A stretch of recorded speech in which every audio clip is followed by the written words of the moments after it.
introduction. Hope I'm audible. Yeah. So I'd like to just put out a few slide deck. Hope we can just share that. Um, that's just about my talk. Yeah. Hope the screen is visible.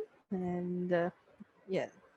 Thanks. First of all, thanks for having me for the monthly meetup, and it's indeed my privilege to be a speaker today and also to share my insights on how women in entrepreneurship or like women who are into small and large scale industries in developing nations, what's the scenario there, and also what are the challenges, and also a few thoughts to ponder upon after the session.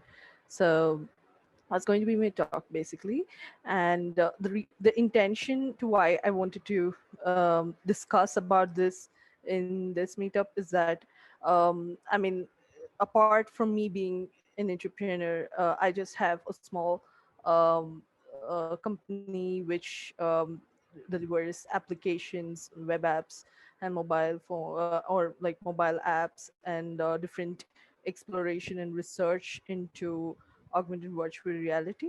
Apart from that, I am also very much interested in helping or like incubating fellow women who are interested into entrepreneurship. It can be like my own friends, even my mom gets a lot of help and advice in networking, especially because of the technology understanding and stuff, which the several through the ages that they lag. So there's like a lot of such help, and I would like to be more of that person who like to be on the backstage and help in elevating the business and also the dreams of various other women. um, so sorry. Yeah. So just that a few topics that would be I would be highlighting on is about the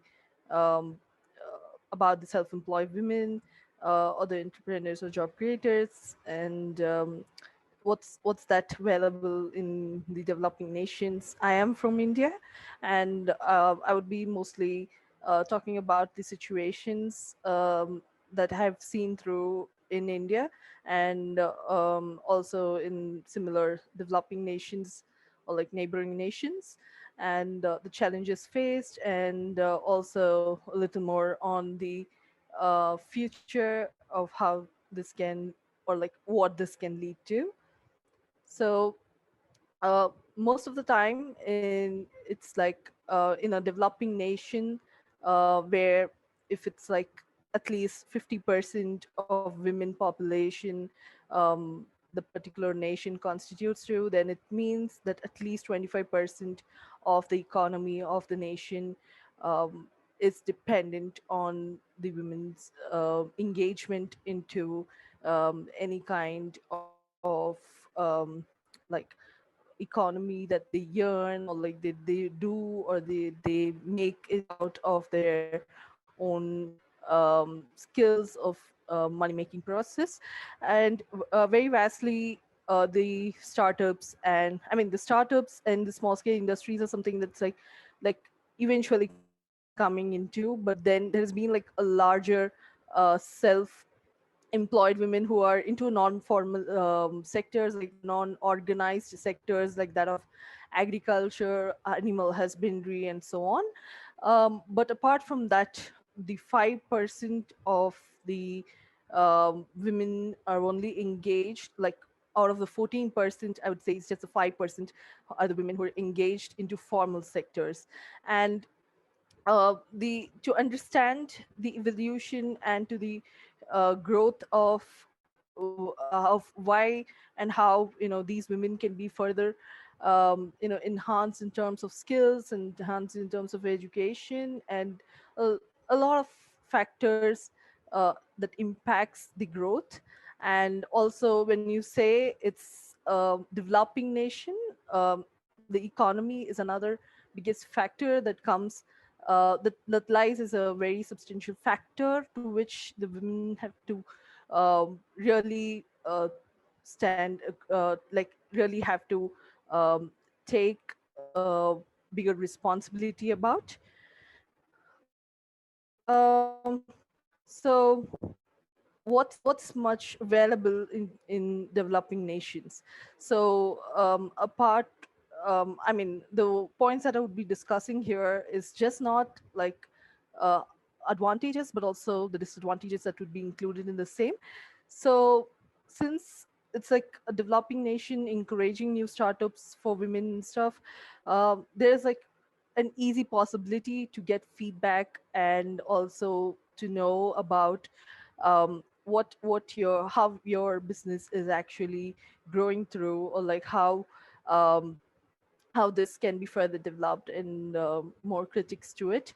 um, and in the same way, the feedback which is received, how useful and how to take about that is another thing that that women struggle across, how to take across and how to develop and grow with the feedback which is received.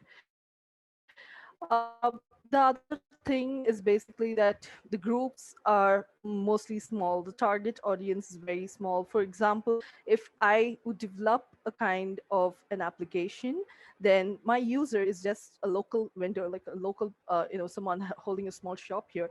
So just a kind of e-marketing kind of an app, or like e-shopping kind of an app for them uh, is just suffice. And also, um, in another way to say this, it's also challenging because the local people here may not understand the technology by itself. It has been so hard for me to pitch about the importance of augmented and virtual reality for my audience in the local market, because it's not that they do not really need them, but then at what point they would be able to afford for it, and also how that it could be, how that it could help them in scaling the performance is another challenge. um, and in a way, since the groups are small, it's also good to micromanage things. And in another way, there are a lot of local market competitions which are like, I mean, these are just not the competitions that comes across from the markets that are localized, but then they also come from a group of globally merged markets as well, which may not be a same case as to how the networks that we may have, or like the networks that um, we would have in a certain closed circle may not be efficient to compete with such markets. And in other terms, the local market is also efficient because we the best ones um, to engage people in the local languages, in the localized products, in the way we can customize it to the localized needs. So I think that's another I'm just trying to give different dimensions in which this can be perceived. And also, so there are many helping bodies. There are various organizations, there are various incubation centers, there are various helping societies out there. But how can women specifically approach them, or like, if you may say that women need to approach them physically, then what is the kind of the conveyance that they can actually approach a space, or like approach the people? We do not know whether the body consists of an equivalent number of like, whether it is gender diverse or not. So it's totally uncertain to where we need to seek for the support. And also, there's another case where if we may know how to approach the system, but then how do we utilize the system is another um thing that has to be taken into the process. And yeah, it's a similar way for assistance seeking. And because most of the time when people approach me, it's like from a very close circle. Like it's like a very close friend or someone who asks me, hey, I want to bake some cakes, so would you be able to help me with doing this? And where can we launch this? So things like that. Um, rather it's that kind of, I think, like a kind of a built-in system to where whom it's about like whom you trust, and to whom where you can seek the needs from. Um, so the cultural diversity, especially if you see for a country like India, it's always like not every even at every 10 kilometers from my place, you can see different culture people, or like people with different cultural aspects, or like with different language, food, and everything. So to cover all this audience, this is like challenging. And also to cover especially women, and also women who be interested in seeking out for pursuing the dreams towards having their own sectors and stuff, may vary across. And also on the other hand, it's like the target audience, um, which in a way would keep differing in a while. Yeah, so I have just put forth what are the specific pros and cons for developing nations, what they have in them for enhancing, or like what could be a kind of also hindrance for women to entrepreneurship. But there are also other challenges, like very common challenges, when like a woman from a house tries to establish themselves for like making their own um, like a startup, or like a kind of even their own market, or like even a smallest thing that they wanted to do for their passion.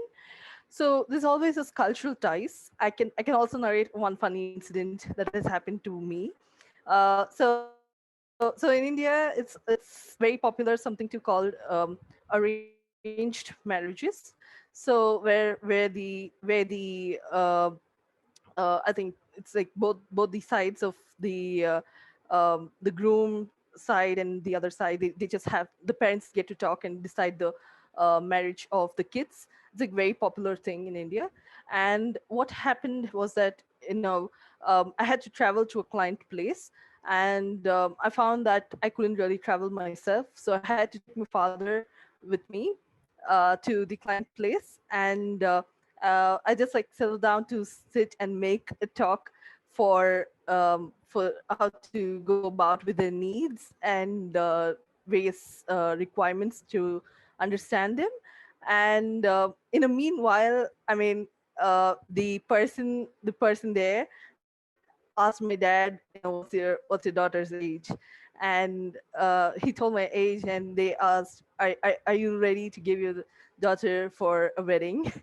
And I was like, no, I'm still like, I have my responsibility for, I have bigger dreams, I have many other stuff, which is some, and this is something that's supposed to be towards me.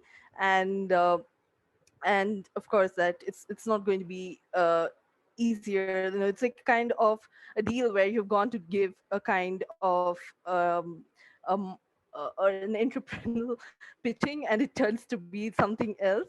So these are the kind of various kind of cultural nuances that exist. I mean, this is just one of them, but then there are many other things that women are, of course, I mean, like ought to face. And there's also I mean, the other constraints of the finance, which is like, if that, a particular month that you are going to face a loss in your company, then the loss also reflects about with the family, for the whole economy of the family is going to depend on this. So many people say this is a risk factor. And of course, any company starts with a risk factor. um, so and also the access to the raw materials, even if the raw materials are found, how to get to the right place for that. And also, I mean, the production depends on the raw material itself. And with regard to health, so for example, if I'm employed to a company, I get these various kinds of advantages, like I get a menstrual holiday, I get various like and also like maternal holidays and things like that. But then if there is a company that's like reliant on you, um and that you are to face a very forcible client, then not many times the client is going to understand your health issues or like anything of the such. So and also with respect to marketing, as I already dealt, and also with dependencies. So a lot of, as I had to depend my father for a few things, like to meet any strangers or like anyone who are supposed to like to whom I'm going have to go and pitch out my business and stuff. It's certainly like, I mean, the kind of the society that you brought up from. And also this is more about like a society and a cultural based context to this. And yeah, so let me just quickly ponder on a few questions. Like, these are questions that's for me, and also like um, emerging entrepreneurs, or the fellow women out there, to think about how we can make the systems more legit and more accessible for the women out there to perceive their dreams and passions. So the first one is about how we can get the access to the system. So there are India is indeed like having very good um, schemes for from the government for women entrepreneurs, but then how to access them is another very complicated question, where and also like what are the parameters required to it.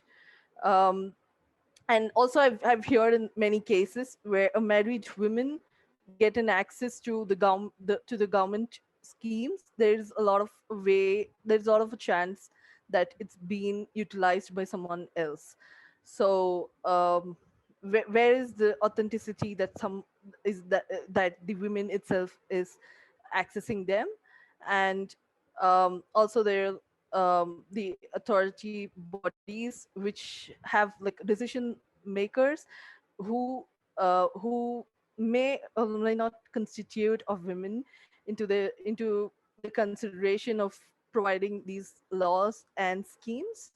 And also yeah, so in today's scenario, it's most of the time like there are so many courses.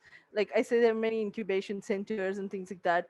But how many of the women, just say if they have uh, a, a larger family, or like they are engaged in some other household chores and things like that, but then they have a dream to pursue for having their own companies and things like that. So where they can afford the time and money. And also a lot of cases where I can understand from in today's uh, professional education, how can that really help in a lot of factor to social factor. Not much of women in these nations are given privilege to study after certain, I would say, like after a few years, or like when they get to have more responsibilities with the family, they do not find time to pursue higher education. So how in those cases, you know um, or that would it be mandatory to become a situation where only a professional education will help in enhancing the entrepreneurial traits?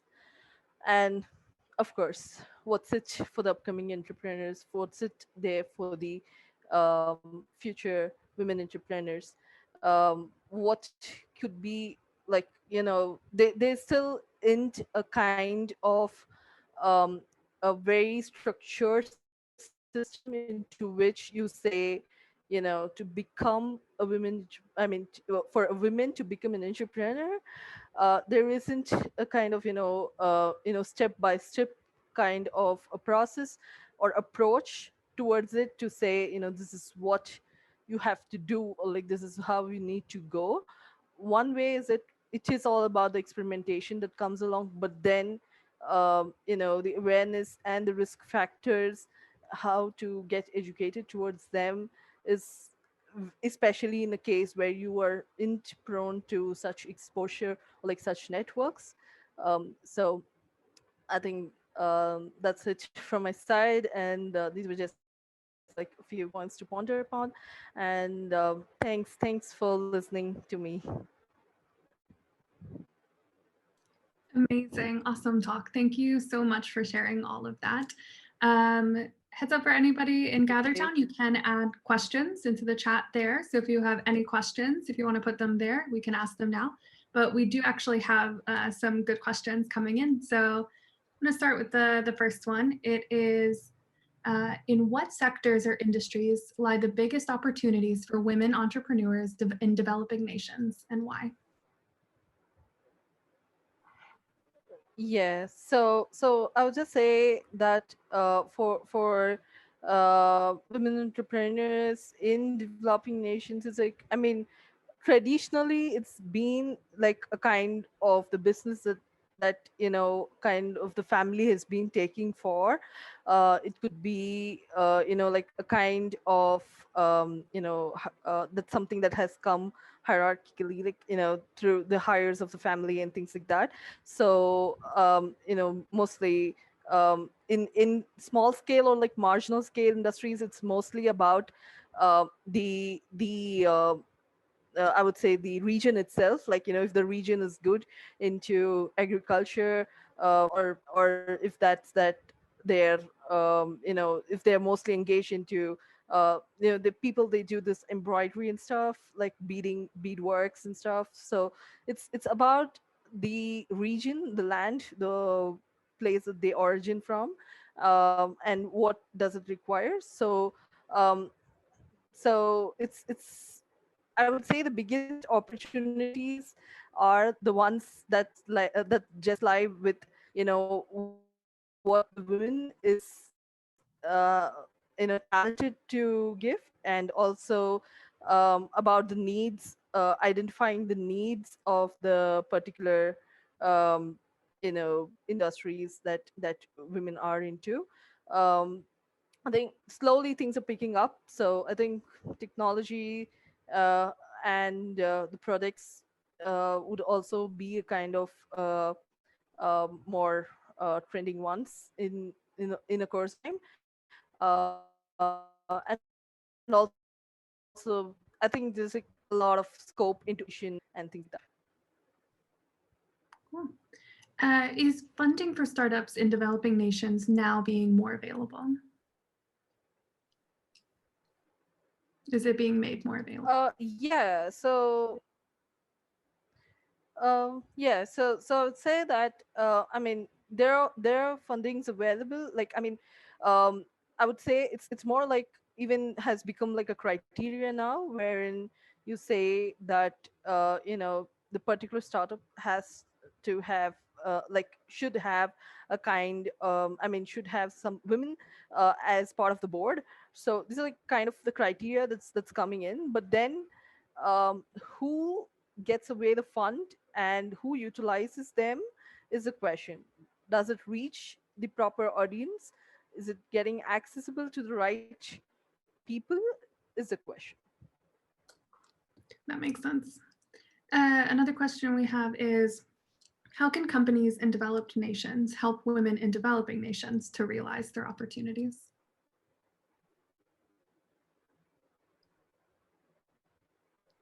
Oh, sorry. I'm just like reading through it again. Yeah. Yeah. How can companies in developed nations help women in developing nations realize their opportunities? Right. So it's basically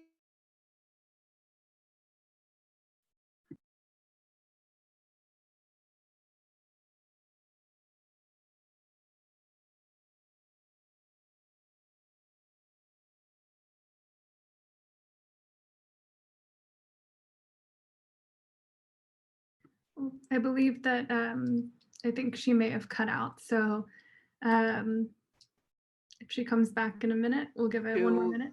oh, Oh, are you back now? Okay, great.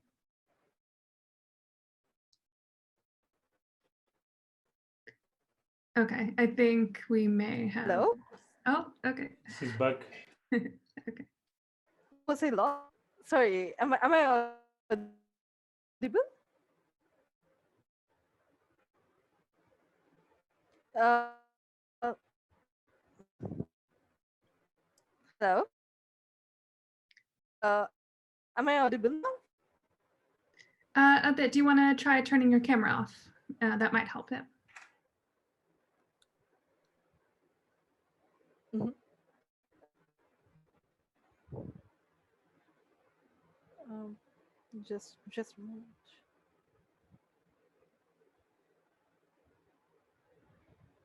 How about now? Is this okay? Yeah, I can hear All you right. now. Okay, great. So You want me to sorry. repeat the question? Yeah. So I guess I got the question, so I can go about it. Okay.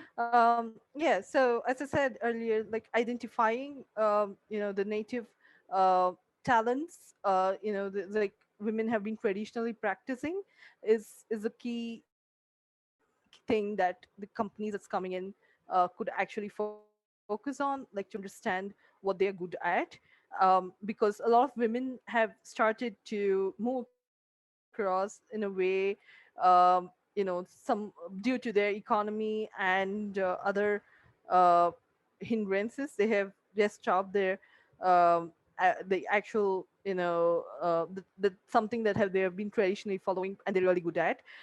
Maybe companies can help them to regenerate those businesses and help them to self-sustain them. Could be a way in which the companies can help. Great. Do you think that being a more remote friendly, now as we go into things being a bit more remote friendly, do you think it'll help increase the number of opportunities for women in developing nations?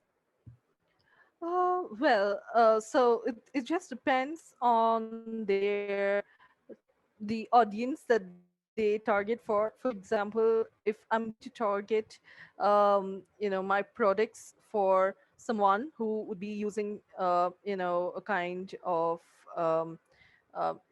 some kind of accessories and stuff. So I think it's in a way now slowly picking up with the Amazon and other